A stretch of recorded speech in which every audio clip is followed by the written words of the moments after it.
I heard in my life. The New Orleans Saints. Guys, welcome back to Overreaction Tuesday here on a Wednesday, and this one might sound a little bit bold. This one's going to go out on a ledge a lot. Guys, is it an overreaction to say that New Orleans Saints will win 3 games in a row? That's right. Those New Orleans Saints that were arguably the worst team in the NFL, and then they showed up last week, and here they are. Guys, I am here to tell you right now, this is a not overreaction. The New Orleans Saints could, yes, win 3 games in a row. Let's be real. The Saints finally put a complete football game together on Sunday versus the New York Football Giants. Offense, defense, special teams, always clicking. And when you look ahead at the schedule, Patriots at home, Bears on the road, this team could very easily stack 3 wins and start to feeling dangerous. Let's start what we saw in week 5. The Saints beat the Giants. It just wasn't a win. It was a statement. It was a total team effort. 5 forced turnovers, 7 of 15 on third down. They didn't allow a single sack, even though Rattler was pressured more than half of his dropbacks, 54.8% to be exact. That's toughness. That's composure. That's Rattler as a top 10 quarterback, baby. Rattler played smart football, using his legs when needed, and even hit that beautiful bomb to Raheem Shaheed, who hit 21.7 miles per hour on an 87-yard touchdown, the fastest speed on touchdown all season long. He had Kool-Aid McCunster, however you say his name. He had a breakout game. 2 interceptions, shutting down the Giants' drives that could have swung the momentum. And you got to give credit where credit is due. Kellen Moore got his first win as the NFL head coach. And Rattler got his first win as a starter. The energy in New Orleans is changing. The team finally looks like it knows who it is. Now let's talk about the next 2 weeks, because this isn't a stretch. This is a very, very real possibility. The Saints play the New England Patriots at home next, inside the Caesars Sports Dome, one of the hardest places to play in football. New England is coming off a huge emotional win in Buffalo, and teams in that spot almost always come out flat the next week. They might be quite overlooking the Saints because you know what? The Saints aren't very good. That's mistake number 1. Because the Saints defense is starting to find its rhythm. They made Jackson Dart look like a true rookie, forcing 5 turnovers. That's just not luck, that's execution. And if they can pressure the quarterback like that again next week, the Patriots offense, which has been up and down all season long, it's in for a very, very long day. And then after that, the Chicago Bears. Guys, let's not sugarcoat this. The Chicago Bears suck. In the Man-Hour Bible, chapter 5, verse 12, paragraph 4, it simply says, "Thou shalt not trust the Chicago Bears ever" at this point. I know it says December. Don't trust them till December. But you know what? Don't ever trust the Chicago Bears, period, because they suck. Even the Saints aren't perfect, but they're good enough to go into Soldier Field and handle business against a terrible Chicago Bears team. You win that Patriots game at home, you build confidence, and then you go to Chicago, riding the wave, and suddenly this team's on a 3-game winning streak and feeling like it's belonging in the NFC South race yet again. And here's what people are missing. This team is starting to believe again. The Giants win wasn't just another Sunday.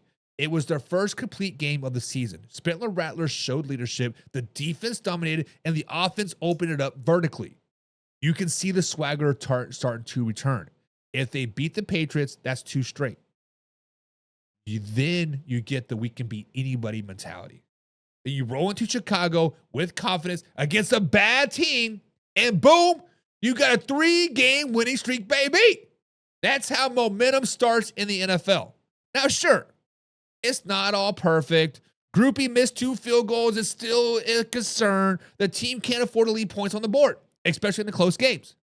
But when you're forcing turnovers like the defense is, when you're winning field possession battle like the team is, those mistakes don't sting as much.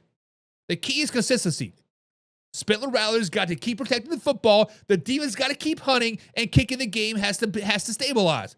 But the blueprint is there. This team's got heart. They're playing fast, and they're starting to look like a group that actually enjoys playing football together. So, guys, is it an overreaction to say that the Saints will win 3 straight games? Absolutely not. They got the right schedule. They got the right momentum. And for the first time all season, they got the right attitude. The Saints are quietly becoming the don't overlook us team in the NFC. So let me ask you this, Man Hour Nation. Are you buying the Saints resurgence? Or do you think it's just a short-lived hot streak? Drop your thoughts down below. It's a live interaction show. I want to hear from you. What do you think about the Saints' next two matchups? Subscribe, hit the like button. Remember, we're live Monday through Thursday at 9 p.m. East Coast time. Now let's get into the comments and discuss your team. Wes says simple as this: we back, baby! And then he says, laugh my ass off. Wes, you cannot hype up your team and then LOL it. You cannot say we back. You can't be patting that chest and say, oh, my bad, LOL. LOL. And then Old Member says, put the dog down, baby. The Bears are a 500 team. So let me ask you this, Old Man River, Mr. Pigskin Pundit himself. Guys, we like Old Man River. Pigskin Pundit. Get you some. Since when is a 500 team not a bad team?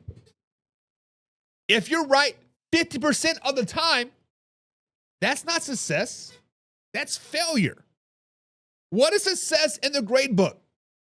60% or higher. 61%, 62%, 77%, not 50%. 50% you are failing at life. 50% was you are failing at this, you're failing at this, but hey, I got this right, but you got this right. 500 team is not a good team. They're not elite team. They're not, the Bears suck, Old Man River, and you know this. Verts, baby, throw it to the field.